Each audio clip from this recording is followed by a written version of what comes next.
સ્વાગત છે આપનું વખત ફરીથી આ ખાસ રજૂઆતમાં ને હવે આપણી સાથે આગળ ડિસ્કશન માટે જે રીતના આપણે વાત કરવી બાયન કેપિટલના વિરલ બેરાવાલા જોડાઈ ચૂક્યા છે.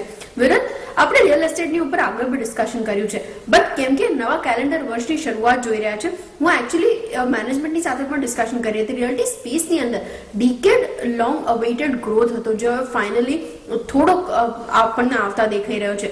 કેવી રીતના તમારા પ્રોજેક્શન્સ બને છે આ સ્પેસ માટે? બીજા મુદ્દાઓ પર ચર્ચા કરીએ પહેલા તમે અહીંથી કેવી રીતના આઉટલુક જોઈ રહ્યા છો? તો સર્વપ્રથમ તો હેપી ન્યૂ યર તમને અને તમારા વ્યુઅર્સને. તો આ જે વીકેન્ડ છે, એક એનારોક કરીને કન્સલ્ટિંગ છે રિયલ એસ્ટેટ, એમનો ડેટા આવેલો ને એ ડેટા ઘણો ઇન્ટરેસ્ટિંગ હતો. 2021માં લગભગ 2,37,000 યુનિટ્સ વેચાયા હતા, જે ટોપ 7 માર્કેટ છે ઇન્ડિયાનું. તમે જો રિયલ એસ્ટેટ માર્કેટ જુઓ ને તો એ ટોપ 7 સિટીમાં જ છે, જે લિસ્ટેડ સ્પેસમાં છે. બાકી બધું જે કન્સ્ટ્રક્શન થાય એ ક્યાં તો સેલ્ફ કન્સ્ટ્રક્ટેડ હોય, ક્યાં તો એના યુનિટ સાઇઝીસ ને જે ઓવરઓલ વેલ્યુ હોય એ નાની હોય. તો આ ટોપ 7 પર તમે કોન્સન્ટ્રેટ કરો તો યર ઓન યર 70% ગ્રોથ થયો હતો. પણ આ જે નંબર છે એ તમે 2019 થી જો કમ્પેર કરો તો હજી પણ 10% ડાઉન છે. તો આપણને લાગે કે ભલે 2021માં સેક્ટર બેસ્ટ પરફોર્મિંગ સેક્ટર હતું, તમે જો કોઈ પણ સેક્ટર ઇન્ડાઇસીસમાં જુઓ તો, અને એ બધું on back of strong growth કે 70% ગ્રોથ હતું. પણ એ જે 2020નો બહુ ખરાબ બેઝ હતો એના પર છે. હજી પણ જે 2019 કરતા 10% નીચે જે છે, તો હજી ગેપ છે આમાં આવવાનો.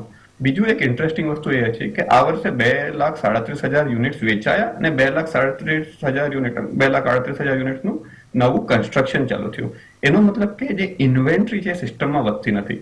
તો આ રિયલ એસ્ટેટ સેક્ટરમાં પહેલા એ પ્રોબ્લેમ થયો છે કે જેમ જ થોડી તેજી આવે તો એમાં ઘણા ડેવલપર્સ બહુ ફાસ્ટ નવું ઇન્ક્રીમેન્ટલ બિલ્ડઅપ ચાલુ કરી દે ને એના લીધે પછી છે તે એમાં જે પ્રાઇસ છે એ કેપ થઈ જાય. તો એ અત્યારે લાગતું નથી. સિસ્ટમ વાઇડ હમણાં લગભગ 6.25 લાખ યુનિટ્સનું જે ઇન્વેન્ટરી છે, લગભગ 2.5 વર્ષનું છે, એ નોર્મલ છે. એટલે નીચેની સાઈડ 22-23 મહિનાનું ઇન્વેન્ટરી જતું રહે, ઉપરની સાઈડ 3.5 વર્ષ સુધી પણ ગયું છે. તો ઇન્વેન્ટરી પણ નોર્મલ છે. બીજું જે આ વખતે જે ગ્રોથ આવશે એ વોલ્યુમ લેડ આવશે રાધર દેન પ્રાઇસ લેડ. કારણ કે રેરાના લીધે હવે ઘણી ટ્રાન્સપેરન્સી થઈ ગઈ છે. તો હવે એક્ઝેક્ટલી ખબર છે કે કયા કેટલા યુનિટ્સ બાકી છે ને કેટલા યુનિટ્સ વેચાઈ ગયા છે, અને જે ટાઈમલાઇન્સ છે એ તો વોલ્યુમ લેડ આવશે. લાસ્ટલી અગેન એનારોકનો જે ડેટા હતો કે જે પ્રાઇસ પોઈન્ટ છે ઘણા નીચે જતા રહ્યા છે. તો હવે જે સૌથી મોટું માર્કેટ સેગમેન્ટ છે 40 લાખથી 80 લાખના રેસિડેન્શિયલ યુનિટ છે. લગભગ 40% માર્કેટ આ જતું રહ્યું. જે લેસ દેન 40 લાખ છે ખાલી 25% છે, ને over 1.5 crore it is only less than 10% units આમાં આવે છે. તો આ આખું વોલ્યુમ ડ્રીવન હશે, ને જે પણ ડેવલપર્સ વોલ્યુમ ડ્રીવન હશે, જે આ સેગમેન્ટમાં હશે, એ ઇન્ટરેસ્ટિંગ રિટર્ન આપી શકે આ પોઈન્ટથી પણ. ઓકે, બિલકુલ. અને તમે જે એનારોકના ડેટાની વાત કરી રહ્યા હતા, બીજું એક ઇન્ટરેસ્ટિંગ પોઈન્ટ આજ જે આપણે નોટ્સની વાત કરી રહ્યા છે એની અંદર પીઈ ઇન્વેસ્ટમેન્ટ્સ પાછલા જે આપણે ફર્સ્ટ હાફની વાત કરી રહ્યા છે FY22 માટેના, ત્યારે જ લગભગ 22-23% વધતા દેખાયા છે.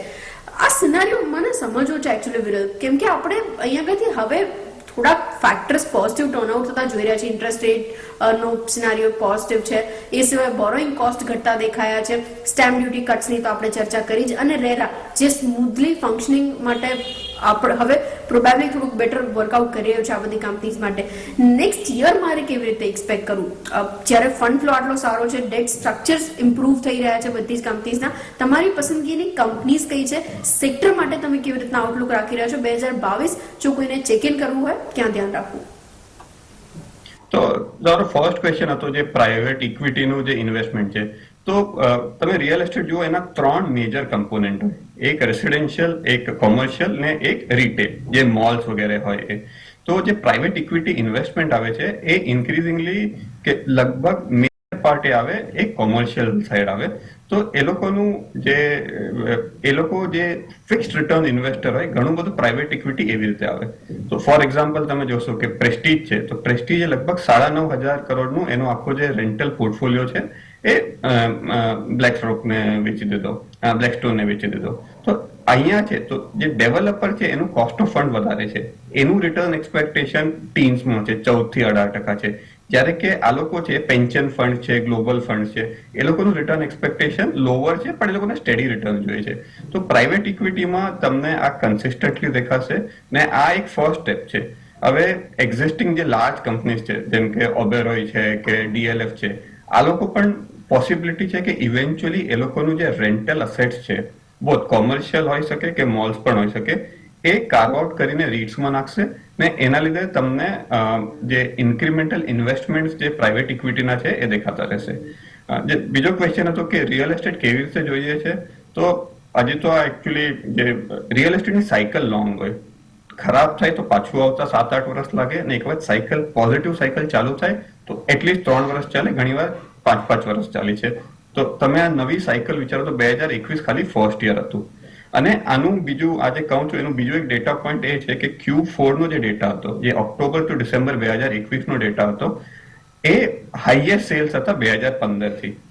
તો ભલે વર્ષ યર ઓન યર હજી પણ 10% ઓછું છે, બટ ક્વાર્ટરલી બેસિસ પર બેસ્ટ ડેટા આવવા માંડ્યો છે અને ફેસ્ટિવ સિઝન ઘણી સારી હતી.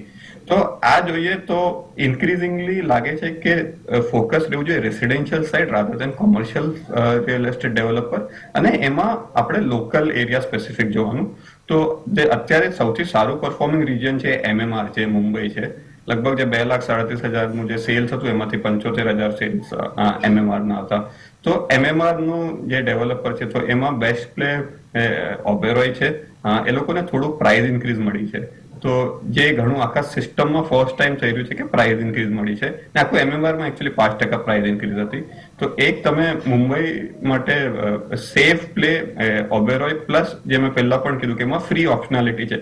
ઇવેન્ચ્યુઅલી એ લોકો રીટમાં જો ડાયવેસ્ટ કરી નાખશે તો એ બહાર આવશે.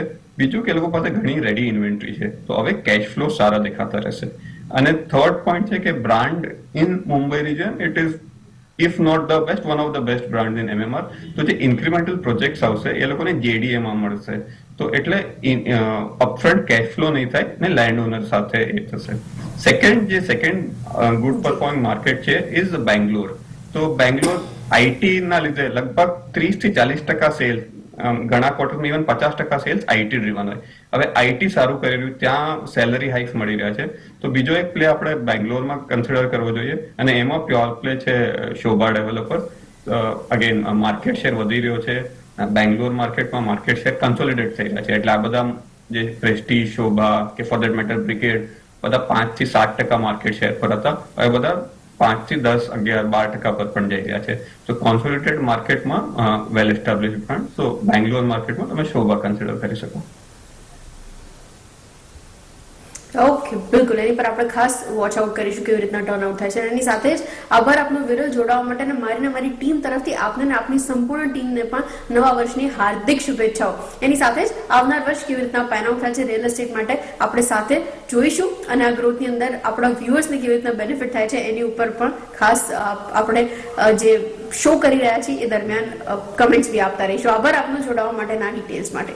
અને ત્યારે જ આ શોમાં પણ અત્યારે આટલું જ. મને બી આપશો રજા. આગળ વધુ સમાચારો માટે જોતા રહો CNBC બજાર.